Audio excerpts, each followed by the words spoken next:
आपके मुसलमानों के घर में सीसीटीवी का कैमरा लगाएंगे? कौन नमाज पढ़ रहा है, कौन नमाज नहीं पढ़ रहा है, कौन मुसलमान है, कौन मुसलमान नहीं है? आप मुसलमानों का भला कर रहे हैं, आप मुसलमानों का भला कर रहे हैं।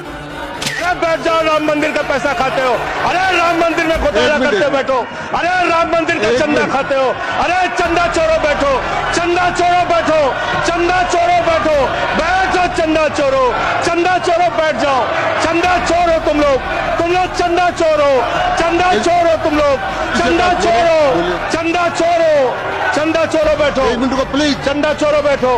पूरी सरकार में एक मंत्री आपका मुसलमान नहीं है।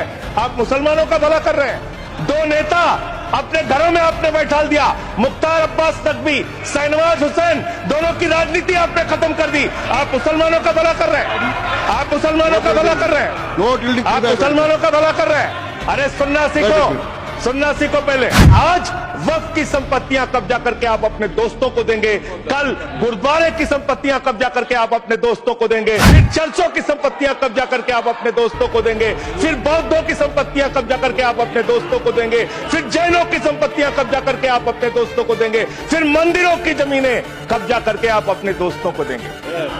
आप तो वो लोग हैं जिन्होंने प्रभु श्री राम के मंदिर में भी घोटाला किया। मान्यवर, प्रभु श्री राम के मंदिर के जमीन में घोटाला किया। मैं कागज दूंगा सर, मैं कागज दूंगा।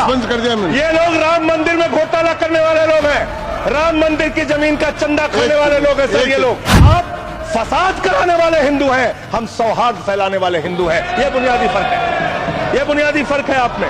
आप देश भर में फसाद, नफरत, लड़ाई, झगड़ा कराने का काम करते हैं। करोड़ों मुसलमानों की चिंता है आपको। एक अपने दोस्त को पकड़ के लाइए, नीरव मोदी को 20,000 करोड़ वसूलिए, 12,000 करोड़ वक्फ को दीजिए, 8,000 करोड़ अपने पास रखिए। 8,000 करोड़ का आपको मुनाफा होगा, 12,000 करोड़ वक्फ को दे दीजिए, करोड़ों मुसलमानों का भला हो जाएगा। काम आपने देश के अंदर बहुत अच्छा शुरू कर दिया। आप एक काम करते हैं, देखो मुसलमानों को ठीक कर रहा हूं, दूसरी तरफ महंगाई बढ़ रही है, नुकसान हिंदुओं का। 94 लाख करोड़ रुपए शेयर बाजार में डूब रहा है, नुकसान हिंदुओं का। 11 लाख बच्चे स्कूलों से बाहर निकल गए, नुकसान हिंदुओं का। तो मुसलमानों का को ठीक करने के नाम पर आप नुकसान देश के करोड़ों हिंदुओं का भी कर रहे हैं। इसलिए ये सब बातें करके देश में आप नफरत फैला के ये सब झगड़े फसाद के काम मत कीजिए।